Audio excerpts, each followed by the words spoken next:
It's too controversial. Your theories, you mean? Now look, this is not a theory when there's data. If I propose something, that is a theory. Okay, so your data or your conclusions? Yes, conclusions. Your conclusions Yeah. are too controversial, is what you're saying? Yeah. Okay. Yeah. They don't want to get involved in that. But if there, as you say, there are new rings around Uranus, and there's other activity on other planets too, isn't there? In the solar system? Jupiter? And what's happening with Jupiter? It's getting rings. It's getting rings. Okay, and are you seeing craft there as well? Vehicles, as you call them?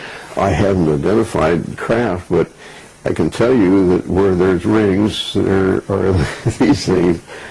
So we have these ring makers, Yeah. and they create tremendous energy. yeah. Can you tell us more about what you think is going on there? You've got any ideas along those lines? Well,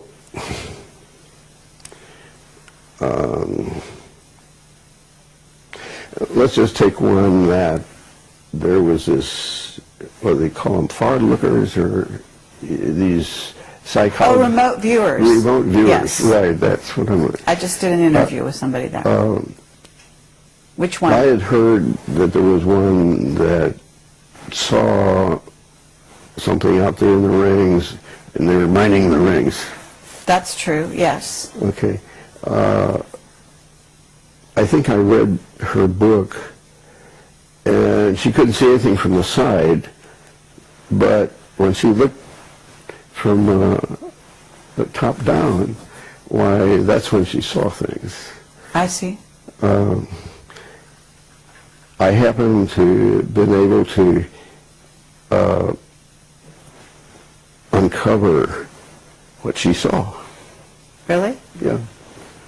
And what did you... I would say, I don't think they're mining the rings. I think they're nursing from the rings. Oh, in other words, you think they're using the energy to power their craft. Yeah, that's where new ones are getting their energy. New vehicles are getting their energy? Yeah. You start out small, just like a baby, and they get bigger. Oh, right, because you say that you believe they're sort of like alive. Do you believe they're plasma vehicles, what's called a plasma vehicle? Have you heard that terminology? Well, I've never heard them called plasma vehicles, but I can understand why somebody might say that, yes. Mm-hmm. Yeah, I wouldn't make a big deal over that. Okay, I've heard that the vehicles out there they actually fly close to the sun, and they power themselves up on the sun, and then they go back into... I wouldn't be surprised, yeah. I've noticed some go in there, and it means that they're capable of withstanding those high temperatures. Yes. And so... True. Yeah, they could get pumped up really nicely. So, well, let me ask you, I mean, you know that NASA has been sort of a front organization. I call them a front organization for the secret space program.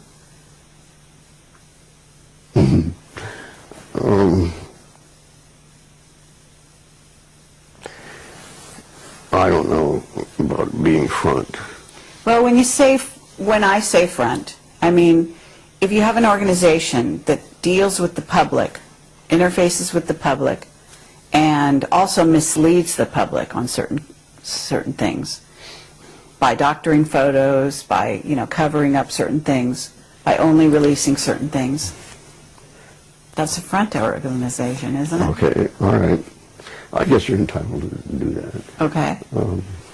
So if we were to look at the situation a little closer and find out who are the insider organizations, certainly Lockheed would qualify. Would you say that the defense industry are all in the know?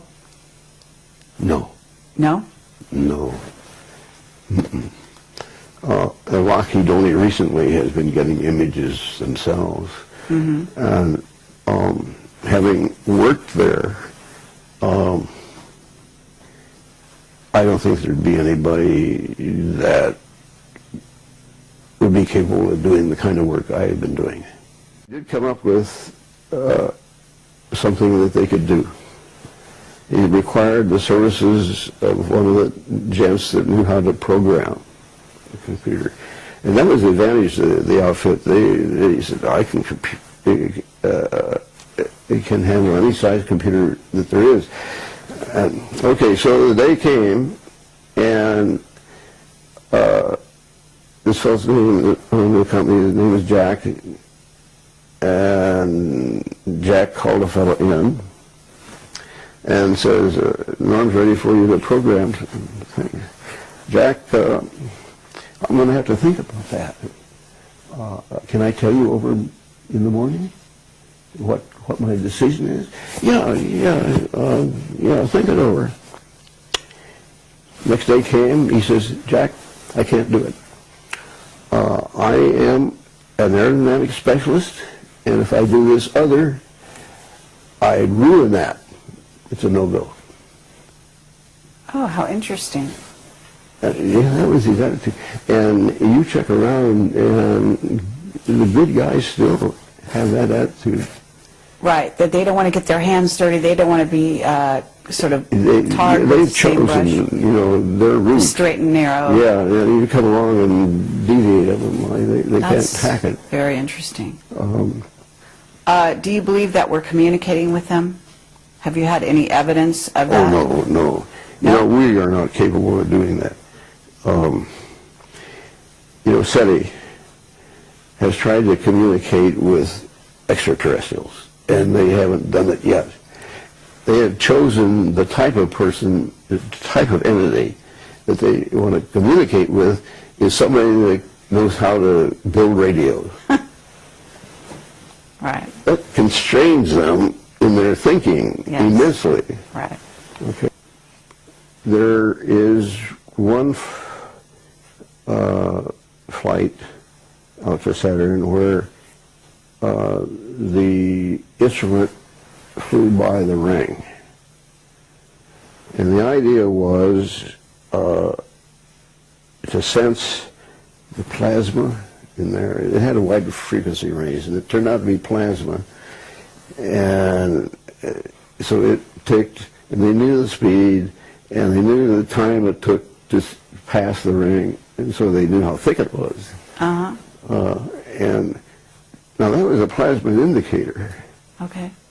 So it has been measured that indeed there is plasma rings. But you read also where, this is a bunch of broken up moons that got there, and there's confusion in their storytelling. But the rings that are suddenly appearing around Uranus, these are not broken up moons, right? All I can say is, the rings are there, and my interpretation is, by inference, I see the rings, so somewhere there's an EMV, and they're never where you think they're going to be. Of Saturn, and they've seen that there's a hexagonal shape. Yes. You've heard of that? Yes. That seems to support your theory or your conclusions. That's what he said. Do you agree with that?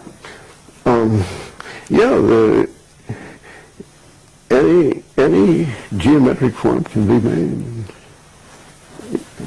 Okay. But you don't see anything, isn't there a significance to the hexagon in the Saturn symbology? Well, I would never expect a hexagon there, but I never expected to see some of the other things I've seen either, so I did want to visit Saturn in the write-up I did, because there are some things that need to be fleshed out for people. But he told me that as an engineer, you really ought to get law under your belt, because you know the nomenclature, and these are the guys that are running the country, basically. And they really don't know about some things that they should, but they just do it. And so over a period of 10 years, I got a law degree. Oh, you did? Wow, that's incredible. And On top of everything else you were doing, you got a law degree. I found it just exactly like the prof said, yeah. And that's what made it so easy to go in. To go Otherwise, into I wouldn't have done it.